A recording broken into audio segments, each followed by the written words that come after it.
என்னல இவ்வளவு நேரம் போன் உடஞ்சிட்டல. எங்க காணி பாப்போம். இல்ல என்ன டிஸ்பிளே இப்படி உடைச்சு வச்சிருக்கா? ஆமாடா உடஞ்சிட்டல. கரையா இருக்கு. ஏதாவது நல்ல கடை இருக்கா டிஸ்பிளே மாத்தக்கூடிய கடை?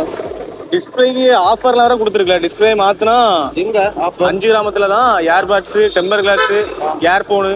இல்ல அப்ப உடனே கூட்டு போல. போமா போம். சரி வா போம். மொபைல் டிஸ்பிளே மாத்ததுக்கு எங்க வந்தோம்னு சொல்லி பாத்தீங்கன்னா ட்ரீம் போனுக்கு தான் வந்திருந்தோம். அங்க பாத்தீங்கன்னா கிறிஸ்மஸ் நியூ இயர்க்குலாம் நிறைய ஆஃபர்ஸ்லாம் வேற போட்டிருக்காங்க. கடையில பாத்தீங்கன்னா டெம்பர் கிளாஸ், ஏர்பாட்ஸ்லாம் நிறைய மாடலாவே இருந்துச்சு. நம்ம ஃப்ரெண்டுக்கு மொபைல் டிஸ்பிளே பாத்தீங்கன்னா சுக்கு நூறாட்டு நொறுங்கி போய் தான் இருந்துச்சு. அந்த ரெண்டு கொடுத்த உடனே அந்த half an hour கழிச்சு வாங்க தம்பி அப்படி சொல்லி சொன்னாங்க.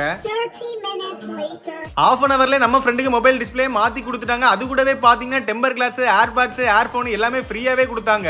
டிஸ்பிளே குவாலிட்டி வேற ரொம்பவே நல்லா இருந்துச்சு. மொபைல்ல என்ன பிரச்சனைனாலும் சூப்பராவே சரி பண்ணி கொடுப்பாங்க. ஷாப் கரெக்டா எங்க இருக்கு சொல்லி பாத்தீங்கன்னா 5 கிராமம் மெயின் ரோட் சைடுல இருக்கக்கூடிய தங்கையா ஸ்வீட்ஸ் பேக்கரிக்கு ஆப்போசிட்ல தான் மக்களே இருக்கு. இவங்களுக்கு செட்டிகுளத்துல ஒரு பிரான்ச் இருக்குது மக்களே. டிஸ்பிளே மாத்ததுக்கு இருக்கிற உங்க ஃப்ரெண்டுக்கு இந்த வீடியோ ஷேர் பண்ணி விடுங்க மக்களே.